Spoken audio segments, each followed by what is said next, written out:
Welcome back to ട്യൂട്ടി ട്യൂട്ട്. ഇന്ന് നമ്മൾ ചെയ്യാൻ പോകുന്നത് ഒരു ടോട്ടൽ സെറ്റ് ഓഫ് ക്വസ്റ്റ്യൻസ് ആണ് ഇംഗ്ലീഷിൻ്റെ. അതായത് നിങ്ങളുടെ സിലബസ് ഏരിയയിൽ വരുന്ന എല്ലാം ഉൾപ്പെടുത്തിയ ടോട്ടൽ സെറ്റാണ്. വൈൻഡിങ് അപ്പ് ഏരിയയാണ്. അപ്പോൾ ഇതിൻ്റെ പ്രത്യേകത, നിങ്ങളുടെ സിലബസിൽ എന്തൊക്കെയാണോ ഉൾപ്പെടുത്തി ചോദിക്കുന്നത്, പ്രീവിയസ് ക്വസ്റ്റ്യൻസ് എങ്ങനെയാണോ ചോദിച്ചിരിക്കുന്നത്, എന്തൊക്കെ ഉൾപ്പെടുത്തിയാണോ ചോദിച്ചിരിക്കുന്നത്, അതെല്ലാം തന്നെ ഇതിൽ ഉൾക്കൊള്ളിച്ചിട്ടുണ്ട്. അപ്പോൾ അതിനുവേണ്ടി ഓരോ സെഗ്മെൻറ്റ് വൈസ് കൊടുത്തിട്ടുണ്ട്. അപ്പോൾ ഓരോ സെഗ്മെൻറ്റും തുടങ്ങുന്നതിന് മുമ്പേ അതേപ്പറ്റി ഒരു ബ്രീഫിംഗ് ഉണ്ടായിരിക്കും. ആ ബ്രീഫിംഗ് ഒന്നുകൂടെ, അത് ശരിക്ക് ഒരു ഇൻട്രൊഡക്ടറി ബ്രീഫിംഗ് അല്ല, ഇത് മുൻപ് പറഞ്ഞത് തന്നെ, അതുകൊണ്ടാണ് ബ്രീഫിംഗ് എന്ന് പറയുന്നത്. അപ്പോൾ ആ ബ്രീഫിംഗ് കേൾക്കുമ്പോൾ നിങ്ങൾക്ക് മുൻ ക്ലാസ്സുകളിൽ അതിൻ്റെ യൂസേജ് എങ്ങനെയാണോ നമ്മൾ പഠിച്ചത് അത് ഓർമ്മ വരും. അപ്പോൾ ഇത് ശരിക്കും പറഞ്ഞാൽ ഒരു റിമൈൻഡറാണ്. ആ റിമൈൻഡർ ബ്രീഫിംഗ് ആയിരിക്കും. അപ്പോൾ ഇതിൽ ആദ്യം നമ്മൾ തുടങ്ങാൻ പോകുന്നത് ആർട്ടിക്കിൾസാണ്. അപ്പോൾ ആർട്ടിക്കിൾസിൻ്റെ ബ്രീഫിംഗ് കേൾക്കുക. ആർട്ടിക്കിൾസ് എന്താണെന്ന് നിങ്ങൾക്കറിയാം. രണ്ട് തരത്തിലുള്ള ആർട്ടിക്കിൾസാണ് ഇംഗ്ലീഷിലുള്ളത്, ഇൻഡെഫിനിറ്റ് ആർട്ടിക്കിളും ഡെഫിനിറ്റ് ആർട്ടിക്കിളും. അപ്പോൾ ഇൻഡെഫിനിറ്റ് ആർട്ടിക്കിൾ എന്ന പേരിൽ തന്നെ, അതിൻ്റെ ടേമിൽ തന്നെ സജസ്റ്റീവാണ്. എന്താണ് ഈ ആർട്ടിക്കിൾ കൊണ്ട് ഉദ്ദേശിക്കുന്നത്? ഇൻഡെഫിനിറ്റ് ആണ് എന്നാണ് അർത്ഥം. അപ്പോൾ അതിനു മുമ്പേ ബിഫോർ ഹാൻഡ് ഒരു ഫൗണ്ടേഷൻ എന്നുള്ള നിലയ്ക്ക് നിങ്ങൾ അറിഞ്ഞിരിക്കേണ്ടത്, ആർട്ടിക്കിൾ ഉപയോഗിക്കുന്നത് നൗണിന് മുമ്പെയാണ്. An article is always used before a noun. ഒരു നൗണിന് മുമ്പെയാണ് ആർട്ടിക്കിൾ ഉപയോഗിക്കുക. അപ്പോൾ ഇങ്ങനെ നൗണിന് മുമ്പേ ഉപയോഗിക്കുന്ന പ്രപ്പോസിഷൻ ഉണ്ട്, അതുപോലെ അഡ്ജക്റ്റീവ് ഉണ്ട്, പിന്നെ ആർട്ടിക്കിളുണ്ട്.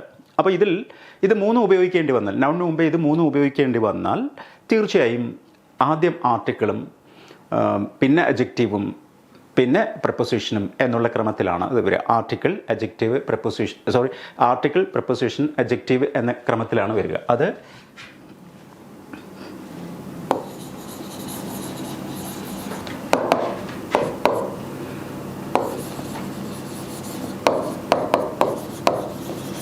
ഇതാണ് അതിൻ്റെ order.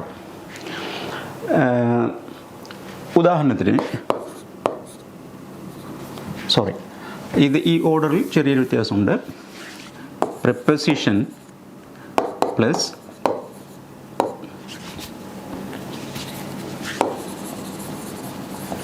Article plus adjective plus noun എന്നുള്ള ക്രമത്തിലാണ് വരിക. അപ്പോൾ നോക്കുക, പ്രിപ്പോസിഷനാണ് ആദ്യം ഉപയോഗിക്കുക. Preposition to a far land. നോക്കുക, ടു എ ഫാർ ലാൻഡ്, ഒരു ദൂരദേശത്തേക്ക്. ഇവിടെ പ്രപ്പോസിഷനാണ് ആദ്യം വന്നത്, ആർട്ടിക്കിൾ രണ്ടാമത് വന്നു, ഫാർ അഡ്ജക്റ്റീവ് വന്നു, പിന്നെ നൗൺ വന്നു. ഇതാണ് അതിൻ്റെ കണക്ക്. ഇനി ആർട്ടിക്കിൾ ഇതൊന്നും ഇല്ലാതെ തന്നെ ആർട്ടിക്കിൾ മാത്രമേ ഉള്ളൂവെങ്കിൽ നേരെ തൊട്ടടുത്ത് ഉപയോഗിക്കാം. അതാണ് ഇതിൻ്റെ ഓർഡർ എന്ന് പറയുന്നത്. ഇനി ആർട്ടിക്കിൾ രണ്ട് തരത്തിലാണെന്ന് പറഞ്ഞു. നൗണിന് മുമ്പെയാണ് ആർട്ടിക്കിൾ ഉപയോഗിക്കുക എന്ന് പറഞ്ഞു. രണ്ട് തരത്തിലുള്ള ആർട്ടിക്കിളാണ്, ഇൻഡെഫിനിറ്റ് ആർട്ടിക്കിളും ഡെഫിനിറ്റ് ആർട്ടിക്കിളും. അപ്പോൾ ഇൻഡെഫിനിറ്റ് ആർട്ടിക്കിൾ കൊണ്ട് എന്താണ് സജസ്റ്റ് ചെയ്യുന്നതെന്ന് ചോദിച്ചാൽ, ഈ നൗൺ ഇൻഡെഫിനിറ്റ് ആയിരിക്കും എന്നാണ് അർത്ഥം. ഏത് നൗണിന് മുമ്പെയാണോ ആർട്ടിക്കിൾ ഉപയോഗിക്കുന്നത് ആ നൗൺ ഇൻഡെഫിനിറ്റ് ആയിരിക്കും എന്ന് പറഞ്ഞാൽ നേരത്തെ നിശ്ചയിക്കാത്തതായിരിക്കും, പ്രീ മെൻഷൻഡ് ആയിരിക്കില്ല, നേരത്തെ മെൻഷൻഡ് ആയിരിക്കില്ല എന്നർത്ഥം. അങ്ങനെ for the first time introduce ചെയ്യപ്പെടുന്ന നൗൺ ആയിരിക്കും എന്നർത്ഥം. അതായത് ആ നൗണിനെ പറ്റി മുമ്പേ പരാമർശിച്ചിട്ടില്ല, അതുകൊണ്ട് തന്നെ ഡിഫൈൻഡ് അല്ല. ഒരു കാര്യം, ഒരു നൗൺ നമ്മൾ ആദ്യം കേൾക്കുമ്പോൾ അത് നമുക്കറിയില്ല. കേട്ട് കഴിഞ്ഞാൽ അത് ഡിഫൈൻ ചെയ്യപ്പെട്ടു, അത് ഡെഫിനിറ്റായി. രണ്ടാമത് പറയുമ്പോൾ അത് ഡെഫിനിറ്റ് ആവുന്നു, രണ്ടാമത് അതിനെപ്പറ്റി സൂചിപ്പിക്കുമ്പോൾ. അതുകൊണ്ട് ഇൻഡെഫിനിറ്റ് ആർട്ടിക്കിൾ എപ്പോഴും ഉപയോഗിക്കുന്നത് ഇൻഡെഫിനിറ്റ് നൗണിൻ്റെ മുമ്പേ ആയിരിക്കും. ഇപ്പോൾ ഉദാഹരണത്തിന് ഒരു ആൺകുട്ടി എന്ന് പറയുന്നു. ഒരു ആൺകുട്ടി എന്ന് പറയുമ്പോൾ ഈ ആൺകുട്ടി ഏതെന്ന് ആദ്യമായി പറയുകയാണ്, അതുകൊണ്ടാണ് ഒരു ആൺകുട്ടി എന്ന് പറയുന്നത്.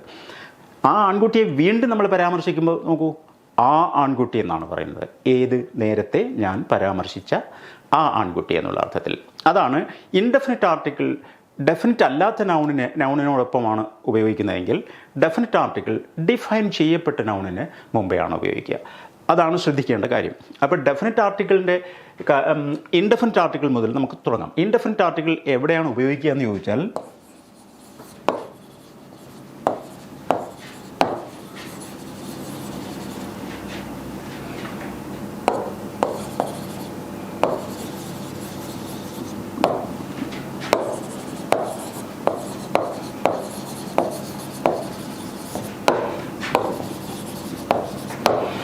ഇതാണ് ഇൻഡെഫിനിറ്റ് ആർട്ടിക്കിളിൻ്റെ റൂൾ എന്ന് പറയുന്നത്. It is always used before a singular countable and undefined noun. Define ചെയ്യപ്പെടാത്തതും കൗണ്ടബിളും സിംഗുലറും ആയിട്ടുള്ള നൗണിന് മുമ്പെയാണ് ഇൻഡെഫിനിറ്റ് ആർട്ടിക്കിൾ ഉപയോഗിക്കേണ്ടത്. അത് ഏതൊക്കെയെന്ന് ചോദിച്ചാൽ ഒന്ന് എ, മറ്റൊന്ന് ആൻ ആണ്. വാസ്തവത്തിൽ രണ്ടെണ്ണം ഒന്നുമില്ല, ഒരു ഇൻഡെഫിനിറ്റ് ആർട്ടിക്കിളേ ഉള്ളൂ, എ അല്ലെങ്കിൽ ആൻ എന്നാണ് പറയുക. ഇതിൽ എ എന്നൊന്നും അല്ല പറയുക, അതിൻ്റെ പ്രൊനൗൺസിയേഷനൊക്കെ വേറെയാണ്. ഇപ്പോൾ ഒരു ആൺകുട്ടി എന്നുള്ളതിന് ആ ബോയ് എന്നാണ് പറയുക, എ ബോയ് എന്നൊന്നും അല്ല പറയാം. ഇനി ഓഫീസ് എന്ന് പറയുന്നത് അൻ ഓഫീസ് എന്നാണ് പറയുക.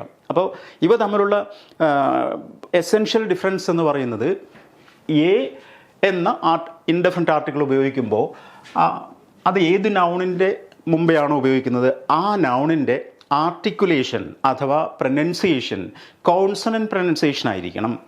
പ്രൊനൗൺസിയേഷൻ്റെ കാര്യത്തിലാണ്, അട്രൻസിൻ്റെ കാര്യത്തിലാണ്, എഴുത്തിലല്ല സംസാരിക്കുമ്പോഴുള്ള സൗകര്യത്തിന് വേണ്ടിയാണ് എയും ആനും തിരഞ്ഞെടുക്കുന്നത്. ഇപ്പോൾ ഉദാഹരണത്തിന് ആ ബോക്സ് എന്ന് പറയുന്നു, ആ ബോക്സ് ബ എന്നാണ് പ്രൊനൗൺസ് ചെയ്യുന്നത്. അപ്പോൾ പറയാൻ കംഫർട്ടബിൾ ആയിട്ടുള്ളത് അ അല്ലെങ്കിൽ എ ആണ്, എ ബോക്സ്. അവിടെ ആൻ പറഞ്ഞു നോക്കുക, കംഫർട്ടബിൾ അല്ല. അൺബോക്സ് എന്ന് പറയുന്നതിനേക്കാളും നല്ലത് എ ബോക്സ് ആണ്, വളരെ സൗകര്യപ്രദം അതാണ്. ഇനി ഓഫീസ് എന്ന് പറയുന്നു, ഓഫീസ്, അവിടെ ആ ഓഫീസ് എന്ന് പറയുന്നത് അസൗകര്യമുണ്ട്, അതൊരു കംഫർട്ടബിൾ അല്ലാത്തൊരു സംഗതിയാണ്.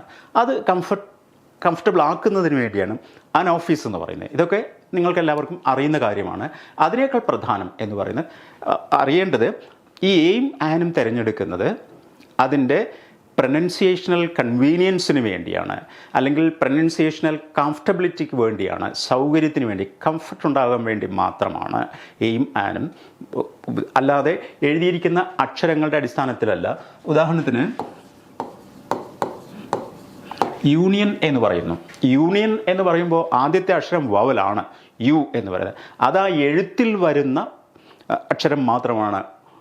നമ്മൾ ഒരിക്കലും അതിനെ യൂണിയൻ എന്ന് പറയാറില്ല, പറയുന്നത് യൂണിയൻ എന്നാണ്. യൂണിയൻ എന്ന് പറയുമ്പോൾ ഇതാണ് അക്ഷരം, അതുകൊണ്ട് തന്നെ ആ യൂണിയൻ എന്ന് പറയുന്നതാണ് ശരി.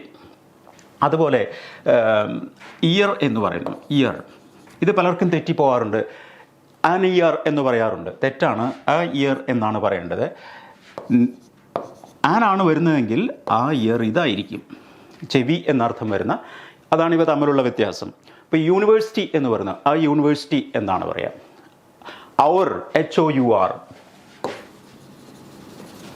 അവിടെ നമുക്ക് സൗകര്യം ആൻ അവർ ആണ്, കാരണം എച്ച് സൈലൻ്റ് ആണ്, അത് പ്രൊനൗൺസ് ചെയ്യാറില്ല, ആർട്ടിക്കുലേറ്റ് ചെയ്യാറില്ല, പകരം ഓ ആണ് പറയുന്നത്, അൻ അവർ എന്നാണ് പറയുന്നത്. അപ്പോൾ ഈ പറയാനുള്ള കൺവീനിയൻസിന് വേണ്ടിയാണ് എയും ആനും തിരഞ്ഞെടുക്കുന്നത്. ഫോർ ഇൻസ്റ്റൻസ് മറ്റൊരു വാക്കാണ്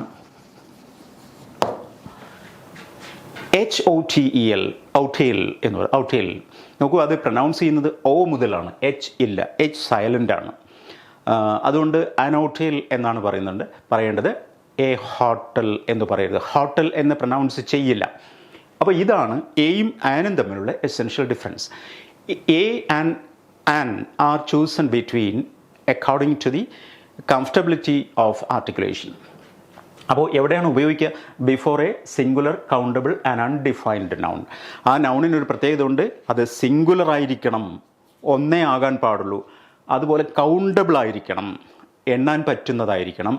പിന്നെ അൺഡിഫൈൻഡ്, അതുവരെ സൂചിപ്പിക്കാത്തതായിരിക്കണം, പുതുതായി പറയുന്നതായിരിക്കണം, നേരത്തെ അറിഞ്ഞുകൂടാത്തതായിരിക്കണം. ഡിഫൈൻ ചെയ്യപ്പെടാത്തതായിരിക്കണം.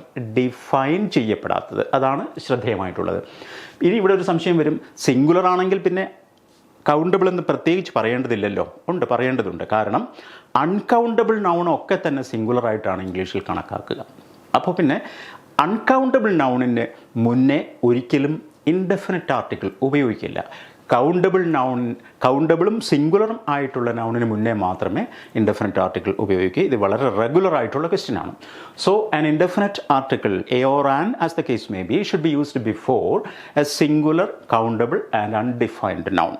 ഇതാണ് ഇൻഡെഫിനിറ്റ് ആർട്ടിക്കിളിൻ്റെ കാര്യമെങ്കിൽ നമുക്ക്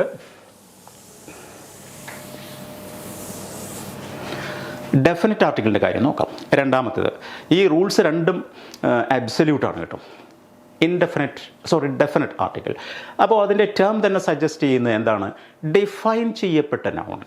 ഡിഫൈൻ ചെയ്യപ്പെട്ടത് എന്ന് പറഞ്ഞാൽ നേരത്തെ പരിചയമുള്ളത്, അല്ലെങ്കിൽ പരിചയപ്പെടുത്താതെ തന്നെ ഓൾറെഡി ഡിഫൈൻഡ് ആയിട്ടുള്ളത്, അതിവിടെ ഉണ്ടെന്നുള്ളത് എല്ലാവർക്കും അറിയാം എന്നുള്ള തരത്തിൽ യൂണിവേഴ്സലി ഡിഫൈൻഡ് ആയിട്ടുള്ള കാര്യങ്ങൾ, പ്രത്യേകിച്ച് ഒരാൾ പറഞ്ഞു തരേണ്ടതില്ല, ഇൻട്രൊഡ്യൂസ് ചെയ്യപ്പെടേണ്ടതില്ല, അല്ലെങ്കിൽ അറിഞ്ഞോ അറിയാതെയോ അത് ഫെമിലിയർ ആയി കഴിഞ്ഞതാണ്, അങ്ങനെയുള്ളതിനെ സൂചിപ്പിക്കാൻ ഡെഫിനറ്റ് ആർട്ടിക്കിൾ ആണ് ഉപയോഗിക്കുക. So A definite article, A എന്ന് പറയുന്നതിനേക്കാൾ ദ ഡെഫിനറ്റ് ആർട്ടിക്കിൾ, ആകെപ്പാടെ ഒരെണ്ണമേ ഉള്ളൂ. ദ ഡെഫിനറ്റ് ആർട്ടിക്കിൾ അതേതാണ് നമുക്കറിയാം, ദി.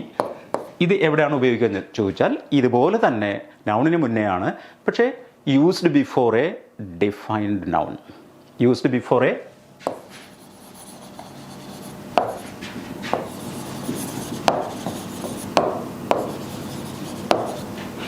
വളരെ സിമ്പിൾ ആണിത്. Used before A defined noun എന്ന് പറഞ്ഞാൽ ആദ്യത്തെ കേസിൽ പറഞ്ഞ രണ്ട് കണ്ടീഷൻസ് ഇവിടെ ഇല്ല. സിംഗുലർ ആയിരിക്കണമെന്നോ കൗണ്ടബിൾ ആയിരിക്കണമെന്നോ ഒരു കണ്ടീഷനും ഇല്ല. ആകെ ഒരു കണ്ടീഷനേ ഉള്ളൂ, അത് ഡിഫൈൻഡ് ആയിരിക്കണം എന്ന് പറഞ്ഞാൽ അതിൻ്റെ അർത്ഥം അത് സിംഗുലർ ആയിക്കോട്ടെ, പ്ലൂറൽ ആയിക്കോട്ടെ, കൗണ്ടബിൾ ആയിക്കോട്ടെ, അൺകൗണ്ടബിൾ ആയിക്കോട്ടെ, ഒരൊറ്റ കണ്ടീഷനേ ഉള്ളൂ, അത് ഡിഫൈൻഡ് ആയിരിക്കണം. അപ്പോൾ ഇതാണ് രണ്ട് റൂൾസ് എന്ന് പറയുന്നത്. സോ അത് സമപിരുന്നു. An indefinite article, a or an, should be used before a singular, countable and undefined noun. അതാണ് ഇൻഡെഫിനിറ്റ് ആർട്ടിക്കിളിൻ്റെ നിയമം. Definite article should be used before A defined noun. ഇത് ഇത്രയും അറിഞ്ഞിരുന്നാൽ ആർട്ടിക്കിളിൻ്റെ കാര്യത്തിൽ ഒരിക്കലും തെറ്റില്ല. നമുക്ക് ക്വസ്റ്റ്യൻസ് പ്രാക്ടീസ് ചെയ്യാം. Let us play dash chess. ഇവിടെ നോ ആർട്ടിക്കിൾ എന്ന് പറഞ്ഞിട്ടുണ്ട്, ഏ തന്നിട്ടുണ്ട്, ആനുണ്ട്, ദി ഉണ്ട്. ഏതാണ് പറയുക? ചെസ് എന്ന് പറയുന്നൊരു ഗെയിമാണ്, ഒരു ഗെയിമിൻ്റെ പേരാണ്. അത് ആ ഗെയിമിൻ്റെ മാത്രം പേരാണ്. അതൊരു പ്രോപ്പർ നൗണാണ്. അതിനുവേണ്ടി മാത്രം യൂണിവേഴ്സലി ഒരൊറ്റ ആ ഗെയിം, ആ ഒരു ഗെയിം മാത്രമേ ഈ ലോകത്തുള്ളൂ. വേറെ ചെസ് ഇല്ല, ഒറ്റ ചെസ്സേ ഉള്ളൂ. അതുകൊണ്ട് തന്നെ ഇവിടെ അത് ഡിഫൈൻ ചെയ്യപ്പെടുക അല്ലെങ്കിൽ ഡിഫൈൻ ചെയ്യപ്പെടാതിരിക്കുക എന്നുള്ളതിനൊന്നും പ്രസക്തിയില്ല. ഉദാഹരണത്തിന് ഒന്ന് പറഞ്ഞു നോക്കുക, എ ചെസ് എന്നാണെന്നൊന്ന് പറഞ്ഞു നോക്കുക. ഒരു ചെസ്സ് കളിക്കാം എന്നാരും പറയില്ല, നമുക്ക് ചെസ്സ് കളിക്കാം എന്നേ പറയൂ. ഇനി ദി ഒന്ന് പരീക്ഷിച്ച് നോക്കുക, ദ ചെസ് എന്ന് പറഞ്ഞു നോക്കുക. ദ ചെസ് എന്ന് പറഞ്ഞാൽ എന്താണ് മലയാളത്തിൽ അർത്ഥം നോക്കുക? ആ ചെസ്, അല്ലെങ്കിൽ ഈ ചെസ്, അല്ലെങ്കിൽ ഏത് ചെസ്, ആ, ഈ, എ, ഇതാണ് ദി കൊണ്ട് ഉദ്ദേശിക്കുന്നത്. അതായത് ഡെമോൺസ്ട്രേറ്റ് ചെയ്യാൻ ഉദ്ദേശിക്കുന്നത്. ഡെമോൺസ്ട്രേറ്റീവും കൂടിയാണ് ഈ ആർട്ടിക്കിൾസ് എന്ന് പറയുന്നത്, ഡെമോൺസ്ട്രേറ്റീവ്സ് ആണ്. അപ്പോൾ എ അല്ലെങ്കിൽ ആൻ എന്ന് പറയുന്നത് ഒരു എന്നാണ്. ദി എന്ന് പറഞ്ഞാൽ ആ, ഈ, എ, ഇതാണ്. അപ്പോൾ ആ ചെസ്സ് കളിക്കാമെന്നും പറയില്ല, ഒരു ചെസ്സ് കളിക്കാമെന്നും പറയില്ല, ആ ചെസ്സ് കളിക്കാമെന്നും പറയില്ല. അപ്പോൾ രണ്ട് റൂളും അവിടെ ബാധകമല്ല. രണ്ട് റൂളും ആപ്ലിക്കബിൾ അല്ലെങ്കിൽ നോ ആർട്ടിക്കിൾ എന്നാണ് അർത്ഥം. അതുകൊണ്ട് ഇവിടുത്തെ answer no article. Let us play chess, let us play cricket, do you like cricket, do you enjoy cricket, ഇങ്ങനെയൊക്കെ ചോദിക്കൂ. അതിൻ്റെ കൂടെ എയും ആനോ ഒന്നും ചോദിക്കില്ല. Next, she wants to become dash engineer. അവൾക്ക് ഒരു എഞ്ചിനീയർ ആകണമെന്നാണ് ആഗ്രഹം. നോക്കൂ, ഒരു എഞ്ചിനീയർ ആകണമെന്നാണ് ആഗ്രഹം. ആ എഞ്ചിനീയർ എന്നൊന്നും പറയില്ല, ധാരാളം എഞ്ചിനീയേഴ്സ് ഈ ലോകത്തുണ്ട്, അതിലൊരാളാവണം എന്നാണ് അർത്ഥം. അപ്പോൾ ഷീ വോണ്ട്സ് ടു ബി ഏതാണ്? എ ആണോ ആൻ ആണോ? നമുക്കറിയാം അത് ആൻ ആണ്. She wants to become an engineer. She wants to become an engineer. നോക്കൂ, എയും ആനും ചൂസ് ചെയ്യുന്നത് പറയാനുള്ള സൗകര്യത്തിനനുസരിച്ചാണ്, എഴുതി കാണുന്നതിൻ്റെ അടിസ്ഥാനത്തിലല്ല. ചില വാക്കുകൾ വവൽ സൗണ്ട്സ് ബിഗിനറായിട്ട് വന്നിരിക്കും, വവൽ ലെറ്റർ ആ വാക്കിൻ്റെ ബിഗിനറായി വന്നിരിക്കും. അതുകൊണ്ട് ആൻ വേണമെന്നൊന്നുമില്ല, കാരണം അത് ചിലപ്പോൾ സൈലൻ്റ് ആയിരിക്കും. അത് നമ്മൾ ഔട്ടെയിലിൻ്റെ കാര്യത്തിൽ കണ്ടതുപോലെ, യൂണിവേഴ്സിറ്റിയുടെ കാര്യത്തിൽ കണ്ടതുപോലെ, യൂണിയൻ്റെ കാര്യത്തിൽ കണ്ടതുപോലെ ഒക്കെയാണ്. യൂറോപ്യൻ എന്ന് പറയുമ്പോൾ നോക്കൂ, EURO, പക്ഷേ ആ യൂറോപ്യൻ എന്നാണ് പറയാം. ആൻ യൂറോപ്യൻ എന്ന് പറയില്ലല്ലോ, ആ European. Next, he hopes to join dash university soon. അവൻ ഉടനെ തന്നെ യൂണിവേഴ്സിറ്റിയിൽ ജോയിൻ ചെയ്യണം. He hopes to join a university soon ആണ്, ഒരു യൂണിവേഴ്സിറ്റിയിൽ ജോയിൻ ചെയ്യണമെന്നാണോ? ആൻ യൂണിവേഴ്സിറ്റി എന്തായാലും പറയില്ല. ദി യൂണിവേഴ്സിറ്റി എന്നാണോ, എ ആണോ? ഇവിടെ നോ ആർട്ടിക്കിൾ ആണോ? She hopes to join university soon. യൂണിവേഴ്സിറ്റികൾ ധാരാളമുണ്ട്, കൗണ്ടബിൾ ആണ്. ഓക്കെ, കൗണ്ടബിൾ ആണ്, അതാണ് അറിയേണ്ട കാര്യം. ലോകത്ത് ആകെ ഒരു യൂണിവേഴ്സിറ്റി ഉള്ളുവെങ്കിൽ അത് ഡിഫൈൻഡ് ആണ്. ഇവിടെ അങ്ങനെയല്ല, ലോകത്തെമ്പാടും ആയിരക്കണക്കിന് യൂണിവേഴ്സിറ്റികളുണ്ട്. സോ കൗണ്ടബിളാണ്. ഒരാളിന് ഒരു യൂണിവേഴ്സിറ്റിയിലേ ചേരാൻ പറ്റുള്ളൂ എന്നറിയാം, അപ്പോൾ അത് സിംഗുലറാണ്. ഈ യൂണിവേഴ്സിറ്റി ഏതെന്ന് ഡിഫൈൻ ചെയ്തിട്ടില്ല, ഇൻഡെഫിനിറ്റ് ആണ്. അതുകൊണ്ട് she wants to join a university soon. ഏതെങ്കിലും ഒരു യൂണിവേഴ്സിറ്റിയിൽ ഉടനെ അവൾക്ക് ജോയിൻ ചെയ്യണം. Dash oranges are grown in Nagpur. നാഗ്പൂരിൽ ഓറഞ്ചസ് വളരുന്നുണ്ട്. അപ്പോൾ ഓറഞ്ചസ് എന്ന് പറയുന്നത് പ്ലൂറലാണ്. മാത്രമല്ല ഓറഞ്ച് എന്ന ഫ്രൂട്ടിന് മാത്രമേ ആ പേരുള്ളൂ, വേറൊന്നിനും അത് പറയില്ല. അപ്പോൾ oranges are grown in Nagpur എന്ന് പറയുമ്പോൾ ഒരു ഓറഞ്ചല്ല, പിന്നെ ആ ഓറഞ്ചല്ല, ഓറഞ്ചസ്. അതിനർത്ഥം ആർട്ടിക്കിൾസ് അപ്ലൈ ചെയ്യുന്നില്ല അവിടെ നിന്നാണ്. So no article is the rule. Next, this is dash car I bought yesterday. ഇത് ഞാൻ ഇന്നലെ വാങ്ങിയ കാറാണ്. ഇത് ഞാൻ ഇന്നലെ വാങ്ങിയ കാറാണ്. നോക്കൂ, ഏത് കാറാണെന്ന് പറഞ്ഞിട്ടുണ്ട്, സ്പെസിഫിക് ആയിട്ട് പറഞ്ഞിട്ടുണ്ട്. ഇന്നലെ വാങ്ങിയതായ ആ car. This is A car എന്ന്, ഇതൊരു കാറാണ് എന്നല്ല പറയുന്നത്. ഇത് ഞാൻ ഇന്നലെ വാങ്ങിയതായ ആ കാറാണ്. ആ ഇ എ അതേതാണ്? ഡെഫിനിറ്റ് ആർട്ടിക്കിളാണ്. So this is the car I bought yesterday. Next, I want to eat dash apple. നോക്കൂ, എനിക്ക് ആപ്പിൾ ഭക്ഷിക്കണം എന്നാണ് പറയുന്നത്. ആപ്പിൾ എന്ന് പറയുന്ന കൗണ്ടബിൾ ആയിട്ടുള്ള സാധനമാണ് തീർച്ചയായും. ഇവിടെ പ്ലൂറൽ പറഞ്ഞിട്ടില്ല, ഒന്നേ ഉള്ളൂ, ആപ്പിൾ എന്നേ പറഞ്ഞിട്ടുള്ളൂ. ആ ആപ്പിൾ തിന്നണം എന്നുള്ള സ്പെസിഫിക്കേഷനൊന്നുമില്ല, ഡിഫൈൻ ചെയ്തിട്ട്. ഏത് ആപ്പിൾ എന്ന് ഇവിടെ ഡിഫൈൻ ചെയ്തില്ല, ആപ്പിൾ എന്ന് മാത്രമേ പറഞ്ഞിട്ടുള്ളൂ. ഇന്നലെ വാങ്ങിയ ആപ്പിളാണെന്നോ അല്ലെങ്കിൽ പിന്നെ എൻ്റെ തോട്ടത്തിൽ വിളയുന്ന ആപ്പിളാണെന്നോ അങ്ങനെ ഏതെങ്കിലും തരത്തിലുള്ള സ്പെസിഫിക് ആയിട്ടുള്ള ആപ്പിളിൻ്റെ കാര്യമല്ല പറയുന്നത്. ഇൻ ജനറൽ ആപ്പിൾ എന്നേ പറയുന്നുള്ളൂ. അപ്പോൾ ആപ്പിൾ നമുക്കറിയാം കൗണ്ടബിളാണ്. ഇവിടെ ഒന്നേ ഉള്ളൂ, അതുകൊണ്ട് I want to eat an apple. Next, lion is a ferocious animal. Lion is a ferocious animal. സിംഹം ഫെറോഷ്യസ് ആയിട്ടുള്ള ഒരു ആനിമലാണ്. യെസ്, ഇവിടെ നമ്മൾ കാണേണ്ടത്, ഞാൻ മുമ്പൊരു വീഡിയോയിൽ പറഞ്ഞത് തന്നെയാണ്, ഡെഫിനിറ്റ് ആർട്ടിക്കിളിൻ്റെ യൂസേജ് മുൻപൊരു വീഡിയോയിൽ സൂചിപ്പിച്ചിരുന്നു. അഥവാ അത് അഡ്ജക്റ്റീവ്സിൻ്റെയും ജീവികളുടെ സ്പീഷീസിൻ്റെയും പേരിൻ്റെ കൂടെ നമ്മൾ ഡെഫിനിറ്റ് ആർട്ടിക്കിൾ ഉപയോഗിക്കും. എപ്പോഴാണ്? ആ സ്പീഷീസ് ഓഫ് ആനിമൽസിൻ്റെ ജനറൽ ഫീച്ചർ പറയുമ്പോൾ അങ്ങനെ പറയണം. അതെപ്പോഴും സിംഗുലർ ആയിരിക്കുകയും ചെയ്യും. ഉദാഹരണത്തിന് നമ്മൾ പറഞ്ഞു, the dolphin is a friendly aquatic animal. ഈ സെൻറ്റൻസ് തന്നെ അവിടെ ഞാൻ പറഞ്ഞു, the dolphin is a friendly aquatic animal. ജലത്തിൽ ജീവിക്കുന്ന ഫ്രണ്ട്ലി ആയിട്ടുള്ള ജീവിയാണ് ദ ഡോൾഫിൻ. അവിടെ അത് ഡെഫിനറ്റ് ആർട്ടിക്കിൾ വേണം. So the lion is a ferocious animal, the lion. അടുത്തത്, thief was sent to dash prison. കള്ളനെ ജയിലിലേക്ക് അയച്ചു. കള്ളനെ ജയിലിലേക്ക് അയച്ചു. സോ നോക്കൂ, ഈ ജയിൽ എന്ന് പറയുന്നത് ഒരുപക്ഷെ നമ്മൾ വിചാരിക്കും ഏതെങ്കിലും ഒരു ജയിലിലേക്ക് അയച്ചു, ഒരു ജയിലിലേക്ക് അയച്ചു എന്ന് പറയില്ലല്ലോ. കള്ളനെ ഒരു ജയിലിലേക്ക് അയക്കാനാവും, അത് സ്പെസിഫിക്കായി പറയേണ്ട കാര്യമില്ല. പിന്നെ ജയിലുകളിലേക്ക് ഒരാളിനെ അയക്കാനും പറ്റില്ല, ഒരു ജയിലിൽ അയക്കാൻ പറ്റും. ഓക്കെ, ആ ജയിലിലേക്ക് അയച്ചു എന്ന് ആ ജയിലിന് എന്തെങ്കിലും പ്രത്യേകത ഉള്ളതായിട്ടും പറയുന്നില്ല. അപ്പോൾ പിന്നെ ആർട്ടിക്കിൾസ് അപ്ലൈഡ് അല്ല അവിടെ. So the thief was sent to prison, no article. Next, dash elephant is a vegetarian. Elephant vegetarian ആണ്. നോക്കൂ, എലിഫൻറ്റ് വെജിറ്റേറിയൻ ആണെന്നുള്ളത് ഒരു ജനറൽ ഫീച്ചറാണ്, ആ സ്പീഷീസിനെ സംബന്ധിക്കുന്ന ഒരു ജനറൽ ഫീച്ചറാണ്. അങ്ങനെയാണെങ്കിൽ നിങ്ങൾക്കറിയാം, the elephant is a vegetarian. The elephant is a vegetarian. Next, Ram was dash best student in the class. നോക്കൂ, റാം ക്ലാസ്സിലെ ഏറ്റവും നല്ല വിദ്യാർത്ഥിയായിരുന്നു. അവിടെ വിദ്യാർത്ഥി എന്ന് മാത്രമല്ല പറഞ്ഞിരിക്കുന്നത്, Ram was A student in the class എന്നല്ല പറഞ്ഞിരിക്കുന്നത്. റാം ക്ലാസ്സിൽ ഒരു സ്റ്റുഡൻ്റ് ആയിരുന്നു അങ്ങനെയല്ല പറഞ്ഞിരിക്കുന്നത്. ആ സ്റ്റുഡൻറ്റിന് ഒരു ഡെഫിനിഷനുണ്ട്. എന്താണ്? ദ ബെസ്റ്റ്, ഏറ്റവും നല്ലത് എന്ന് പറയുമ്പോൾ അത് ഡെഫിനിഷനാണ്, അപ്പോൾ ഡിഫൈൻഡ് ആണ് അവൻ. So Ram was the best student in the class. Next, I go to Madurai by dash Vaigai express. ഞാൻ വൈഗ എക്സ്പ്രസ്സിലാണ് മധുരയിലേക്ക് പോകാറുള്ളത്. പതിവായിട്ട് ചെയ്യുന്നൊരു കാര്യമാണ്. I go to Madurai by Vaigai express. See, Vaigai express എന്ന് പറയുന്നത് ഒരു ട്രെയിനിൻ്റെ പേരാണ്, ഒരു വാഹനത്തിൻ്റെ പേരാണ്, അഥവാ പ്രത്യേകിച്ച് ട്രെയിനിൻ്റെ പേരുകൾ ഓർമ്മിക്കുക. അത് ഡെഫിനറ്റ് ആർട്ടിക്കിൾ ചേർത്തേ ഉപയോഗിക്കാറുള്ളൂ. ഡെഫിനറ്റ് ആർട്ടിക്കിൾ നിർബന്ധമായും വേണം. അപ്പോൾ ദി വൈഗ എക്സ്പ്രസ് എന്നാണ് പറയുക. The Vaigai Express. ട്രെയിനുകളുടെ പേര് ഡെഫിനറ്റ് ആർട്ടിക്കിൾ ചേർത്താണ് പറയുക. The Maveli Express, the Delhi Express, okay, the Janshatabdi Express. ട്രെയിനുകളുടെ പേര് സ്പെസിഫിക്കായി ഡെഫിനറ്റ് ആർട്ടിക്കിൾ ചേർത്തേ പറയാറുള്ളൂ. Please give me dash useful gift.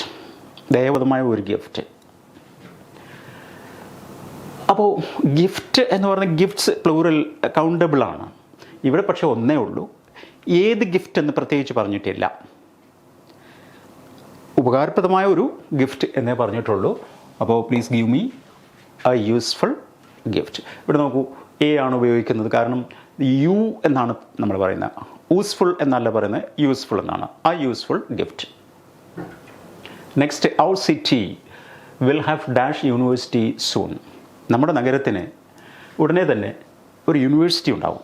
നമ്മുടെ നഗരത്തിൽ ഉടനെ ഒരു യൂണിവേഴ്സിറ്റി ഉണ്ടാകും. ഒരു യൂണിവേഴ്സിറ്റി. അപ്പോൾ എ ആണോ ആൻ ആണോ എന്താണ്? തീർച്ചയായും our city will have a university soon. Next, dash unit means measurement.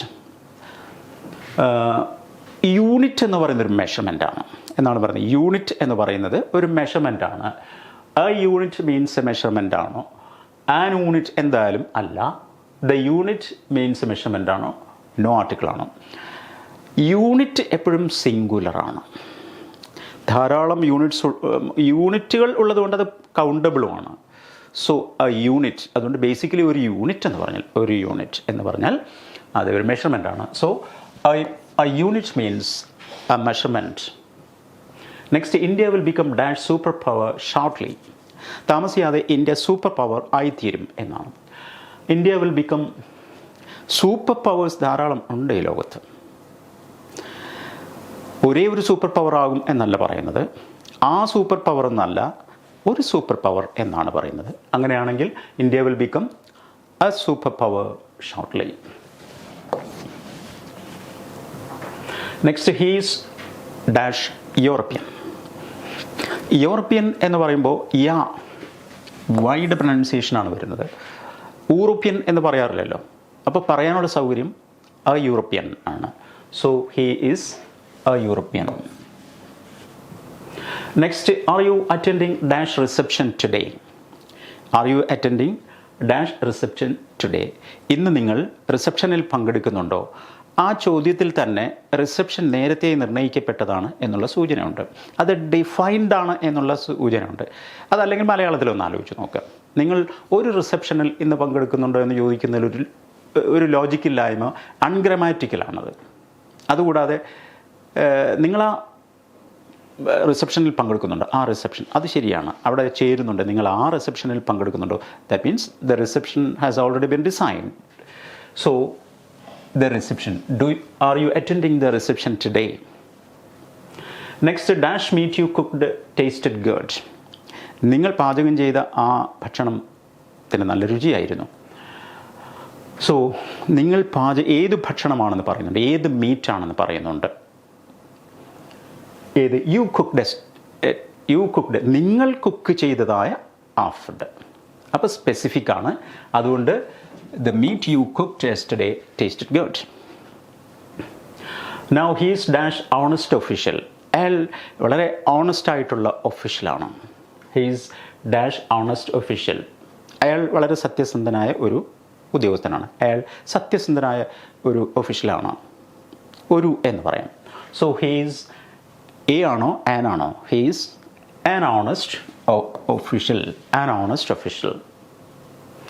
Now apples I bought are sour. ഞാൻ വാങ്ങിയ ആപ്പിൾസ് സോറായി പോയതാണ്. അപ്പോൾ ഏത് ആപ്പിൾസ് ആണെന്ന് പറയുന്നുണ്ട്. ഞാൻ വാങ്ങിയതായ ആപ്പിൾസ് ഡിഫൈൻ ചെയ്യുന്നുണ്ട്. So the apples I bought are sour. Now New York is dash large city. New York വളരെ വലിയ നഗരമാണ്. ന്യൂയോർക്ക് ഒരു വലിയ നഗരമാണ്. ധാരാളം നഗരങ്ങളുണ്ട്, നഗരങ്ങളൊക്കെ കൗണ്ടബിളാണ്. വലിയ നഗരങ്ങൾ ധാരാളമുണ്ട്. അപ്പോൾ ന്യൂയോർക്ക് വരണമേ ഉള്ളൂ. So New York is A large city, large city. Taj Mahal is built of dash marble. ഇവിടെ ഓഫ് അല്ല കേട്ടോ, ഇന്നാണ് വരേണ്ടത്. ബിൽറ്റ് ഇൻ മാർബിൾ എന്നേ പറയൂ. മാർബിളിൽ നിർമ്മിച്ചത്. ബിൽറ്റ് ഓഫ് മാർബിൾ അല്ല പറയുക, built in marble. Built in brick, built in marble എന്നൊക്കെയാണ്. അത് പ്രിപ്പോസിഷൻ തെറ്റിപ്പോയതാണ്. അതുപോലെ തന്നെ മറ്റൊരു കാര്യം കൂടി ഇവിടെ ഞാൻ സൂചിപ്പിക്കുന്നു. താജ്മഹൽ പോലുള്ള മോണിമെൻറ്റ്സ് ഒക്കെ സാധാരണയായി ഡെഫിനറ്റ് ആർട്ടിക്കിൾ ചേർത്തേ പറയാറുള്ളൂ. അപ്പോൾ ഇവിടെ ഒരു ഡെഫിനറ്റ് ആർട്ടിക്കിളിൻ്റെ ആവശ്യമുണ്ട്. ദ താജ്മഹൽ എന്ന് തന്നെ പറയണം. ദി മുഗൾ ഗാർഡൻസ്, അങ്ങനെ മോണിമെൻറ്റ്സ് ആയിട്ടുള്ള ശ്രദ്ധേയമായ നാഷണൽ സിംബൽസ്, ഇതൊക്കെ തന്നെ നമ്മൾ ഡെഫിനറ്റ് ആർട്ടിക്കിൾ ചേർത്തേ പറയാറുള്ളൂ. So the Taj Mahal is built in the മാർബിളാണോ A മാർബിളാണോ? A marble ഒരിക്കലും പറയില്ല. എന്തുകൊണ്ടെന്ന് വെച്ചാൽ മാർബിൾ എന്ന് പറയുന്ന ഒരു മെറ്റീരിയൽ നെയിമാണ്, ഒരു മിനറലാണത്. അത് അൺകൗണ്ടബിളാണ്. അപ്പോൾ എ ആനോ ബാധകമല്ല. പിന്നെ ആ മാർബിൾ എന്ന് പറയുന്നതിൽ അർത്ഥമില്ല. സ്പെസിഫിക് മാർബിൾ അല്ല, മാർബിളിൽ പണിഞ്ഞു എന്നേ അർത്ഥമുള്ളൂ. അതിനർത്ഥം no article. Next dash Pandian Express is very popular. Pandian Express എന്ന് പറയുന്നത് നമുക്കറിയാം ട്രെയിനാണ്, അത് വളരെ പോപ്പുലറാണ്. Pandian Express is very popular. അപ്പോൾ ട്രെയിനിൻ്റെ പേര് സാധാരണയായി ഡെഫിനറ്റ് ആർട്ടിക്കിൾ ചേർത്തേ പറയാറുള്ളൂ. അത് ദി പാണ്ഡ്യൻ എക്സ്പ്രസ് ആണ്.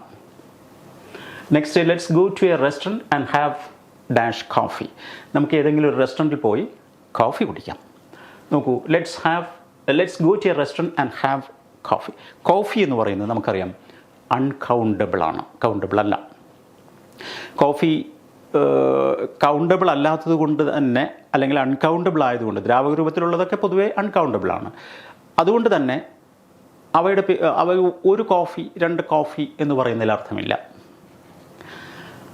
മാത്രമല്ല 2 പേരാണ് പോകുന്നത്, 2 or 3 പേരാണ്. അതുകൊണ്ട് let's go to a restaurant and have, അപ്പോൾ ആ കോഫി എന്ന് പറയുന്നതിലും അർത്ഥമില്ല. അതുകൊണ്ട് let's go to some restaurant and have coffee. It is dash absurd story. ഇതൊരു അസംബന്ധ കഥയാണ്. ഇതൊരു അസംബന്ധ കഥയാണ്. It is an absurd story.